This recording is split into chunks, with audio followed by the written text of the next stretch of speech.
Hello, welcome to Wide Left Sports. Today I am joined by Script Sports Bobcat reporter Ty Gregorak. Ty, how are you doing today? I'm good. I haven't actually. I've been called a lot of things. Reporter's not one of them yet, but yeah, no, I do a little moonlighting as a broadcaster. I think it's what it's called. But life is good. Busy as ever, and welcome to the greatest week of the year in the Treasure State, man. It is like I told you when we got on, it's Montana Christmas. It's a great week. It is. It's the best, and pretty cool to see both teams take care of business. One's done it every game, and one's done it, since September. So it's going to be a doozy, no doubt. Oh, for sure. So I guess, just kind of give us a rundown, first of all, because a lot of people know you as Coach Gregorak. You coached forever at both schools, actually. And then you've now are a commentator for the Bobcats. So give us a rundown of what that last 4 years has been like being a commentator for the Cats. Yeah, it's cool. It's cool for me because I got out of football. My kids were really young. I didn't see them a whole lot, and I knew that I needed a change of some kind. So I went to work for a company called Stryker, Stryker. It's a medical device company. It's a huge company. Um, and there's a lot of former Grizzlies and Bobcats in Stryker, so it was kind of like going from one team to another. My first year out, was it my first year out? I think it was. Yeah, my first year out, I actually did a few games for Root Sports. So if you remember when That's Root right. used to have, yeah, Root used to have the Big Sky package, and I kind of became friends with those guys, just them covering Montana State games. I mean, I was at Montana for 12 years, and then finished my coaching career over here for three.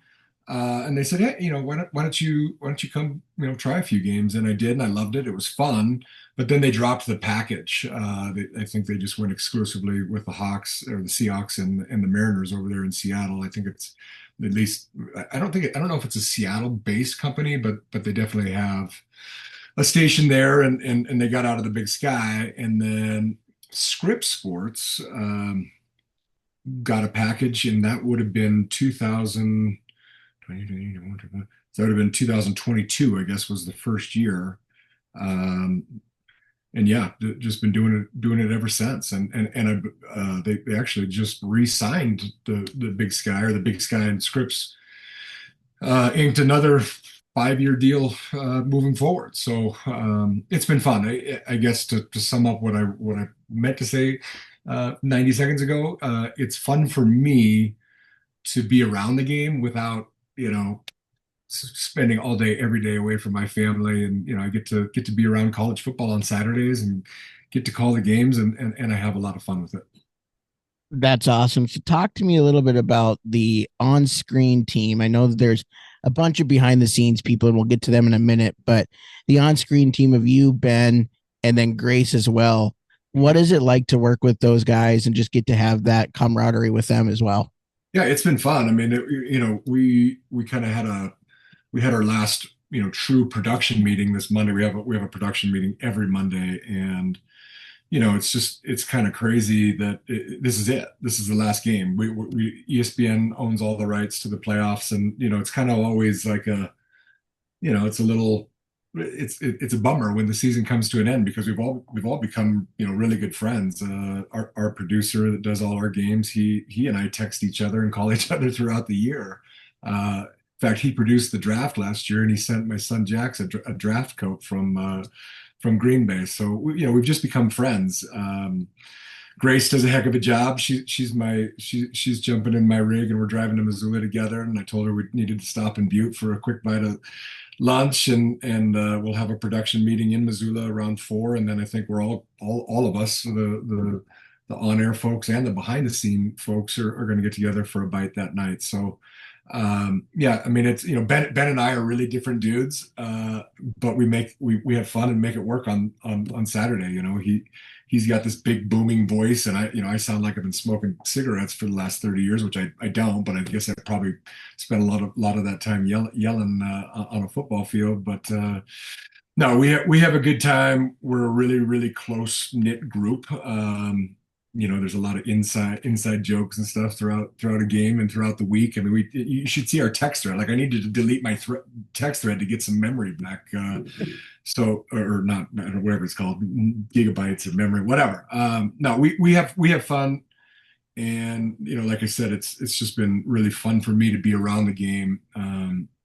And oh, by the way, I mean, Ben and I joke we haven't called too many losses. I mean, the cats have been so No, good now, since 19, and when we took over the TV package, so 22, 23, 24, now 25. It's our fourth year.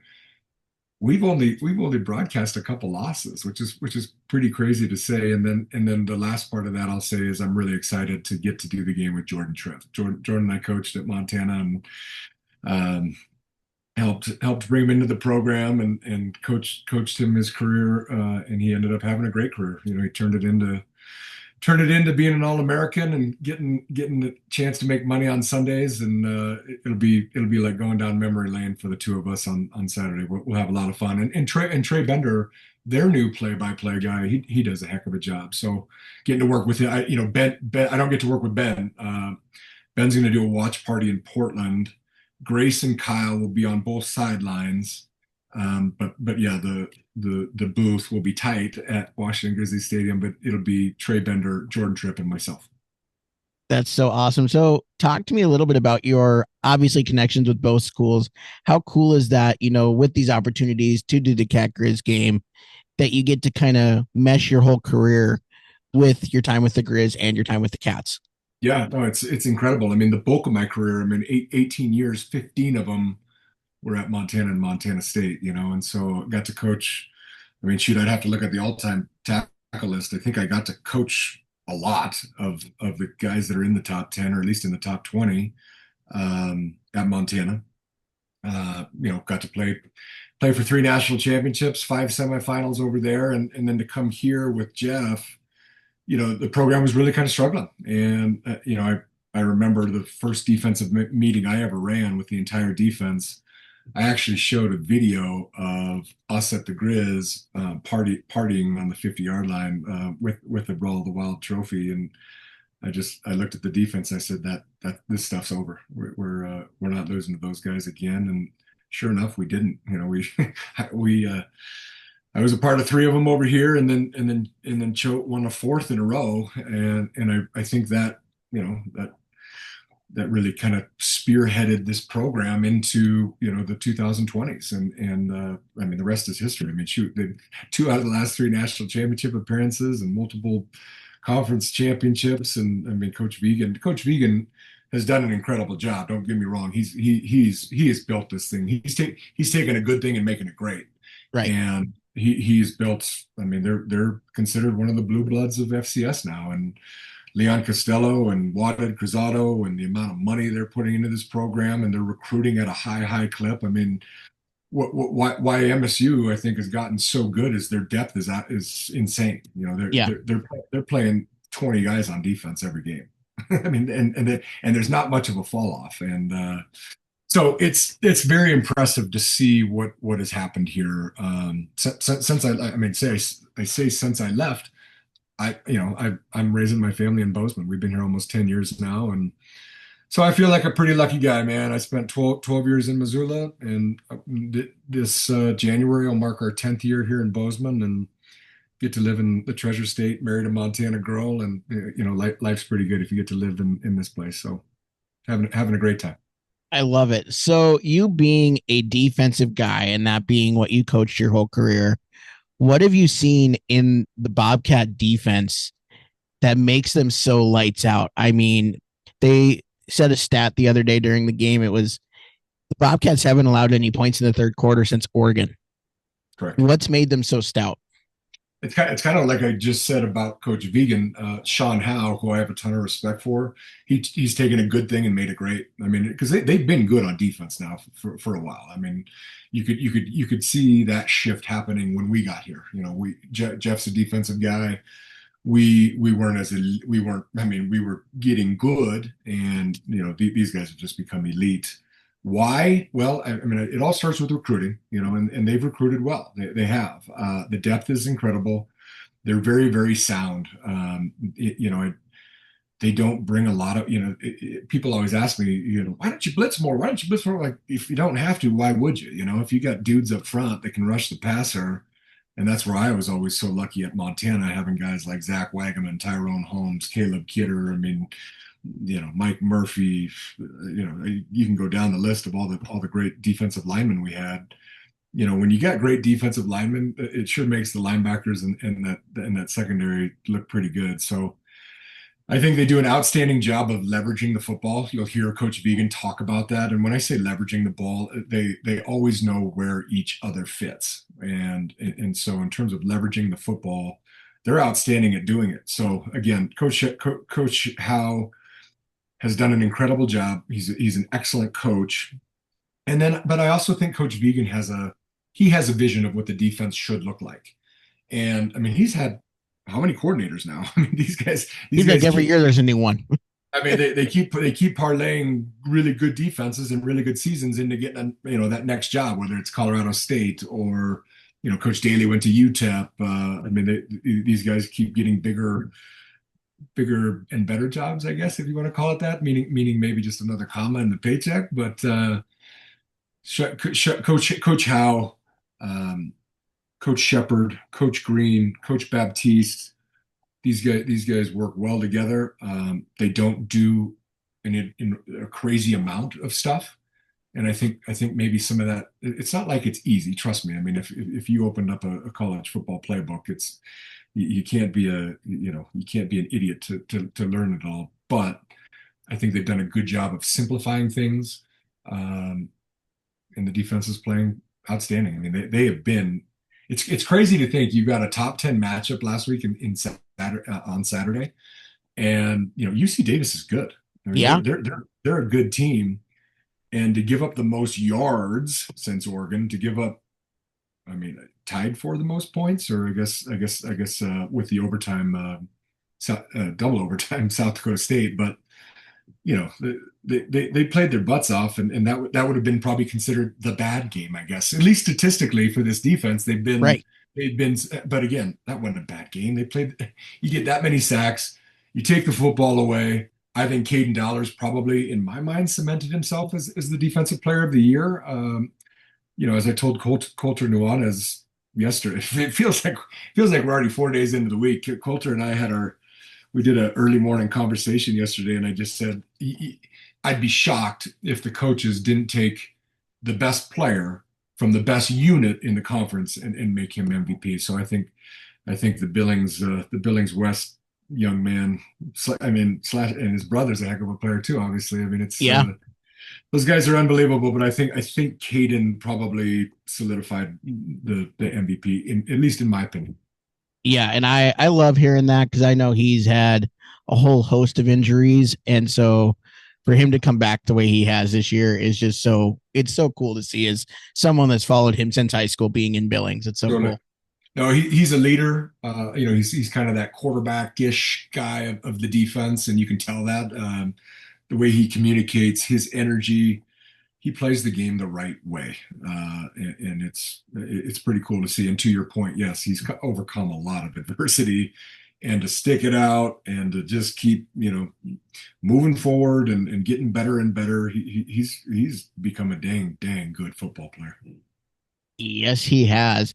So to kind of mention how MSU is almost taking like stepping stones to that next level, Leon Costello announced, I believe it was a couple weeks ago. My days are zooming Yep. by, No, but you're right. You're right. The new yeah, master plan. You're right. yeah, the new master plan with all the expansion. How neat will that be for the football program and for the university as a whole to have that? I think it'll be awesome just because structurally a lot of it's the same. I mean, minus the end zone complex, incredible. Then they put 26, 27 million right behind the press box in a brand new indoor facility. But it's kind of par for the course as to what's going on at Montana State. I mean, they've built brand new beautiful buildings all around campus, look all around our city. I mean, Yeah. Bozeman is not what it looked like 10, 15, 20 years ago, and so Again, I believe it all starts with one of the greatest presidents that, I mean, again, I've said it on the air, just build a statue of Juan Ed Cruzado and put it somewhere on campus. Honestly. And then they absolutely they got a home run when they hired Leon Costello. And if you remember a lot, I mean, it's been a while now, but people forget he wasn't supposed to be the guy. And, I think it all worked out the way it was supposed to, and what a job he's done hiring good coaches. Basketball's good. Women's basketball's good. Rodeo obviously speaks for itself. Skiing, and oh, by the way, now you got a national championship contending football team. He's done a heck of a job. He really has. And so then one of my final questions here is I really enjoy watching you call a football game because you come up with nicknames for just about everybody, especially on the defense. And so where do those names come from? I don't know. I mean, I joked with Creighton on a game. I said, I walk around Bozeman, and these little kids got, one of my hashtags or one of my nicknames, and I'm like, God, I gotta start getting a little percentage of this NIL money these kids are getting. I don't know. Again, I have fun with it. If I'm going to get out of coaching after almost 20 years, and I'm not taking my son to football games on Saturday, and I'm calling the games, and I'm gonna have fun with it. And yeah, some of them have sure stuck though. That's for sure. I don't know where they necessarily come from, other than I probably talk too much and love to tell a joke here and there, and some of them stick. And no, it's been fun though, and I enjoy it. Like I said, I really do. It's I told Victor Flores yesterday. I just said, how lucky am I that I removed myself from the game, but now I'm still part of the game, and I get to be part of this magical week that is the Brawl. And I think we're lucky in this state. The fact that we've got a natural rival, Yep. a rivalry that is almost 125 years old. We played each other 124 on Saturday. With just the shifting and conference realignments, and I mean, a lot of those old school rivalries are dying or dead. Yeah. And I just think how lucky we are. Fourth biggest state in the country with 1.2 million people. We've got one of the, I believe it's the best rivalry. I really do. Just because I grew up with the Apple Cup in Washington State, UC Michigan, Ohio State, Harvard, Yale, whatever, Auburn, Alabama. I truly believe this is the greatest rivalry in all of college football, and I hope / believe in my heart it'll never go away, and that's pretty cool for all of us in the state of Montana. Oh, I think so too. And I always love this week because you can always tell when this week is coming close because there's that line in the sand. You're either on the Bobcats or you're the Grizz, and there's no in between. Yeah, and that's what's kind of funny in our house. So you've got my wife was an outstanding volleyball player for the Cats, Yep. who coached for the Grizz. That's how we met. I coached for the Grizz for 12 years and then finished my career with the Cats. And if you ask my son Jax, he absolutely despises the Grizz, wears blue and gold. He's Bobcat through and through. And then my daughter roots for the Grizz. So, we I don't know what to tell you other than the wifey and I stay pretty impartial about it. Really, I root for my alma mater, Colorado, and other than that, I just like watching great football and great games. But yeah, I don't want to call us a house divided because we're really not. It's kind of comical that a 10 and 12-year-old, if they have drawn the line in Yeah. the sand, and Candace and I are just like, I just want to see a great game. I really do, because there really hasn't been a great game since the goal line stand in 2018, which was my last year there, and they've all been kind of I shouldn't say kind of. They've been lopsided drubbings for the home teams, and we'll Yeah. see. We'll see what we get this Saturday, man. It should be fascinating with both these teams playing extremely great football right now. I know it. It'll be a fun one. Well, I want to thank you so much for coming on again and talking about the Brawl of the Wild. I agree. I think it's the best rivalry in the country. So, again, thank you so much for coming on and can't wait to hear you on Saturday. Well, thank you for having me, Mitch. It's good to see you. You do a nice job with this podcast, man. And yeah, we'll do it again sometime. Heck yeah.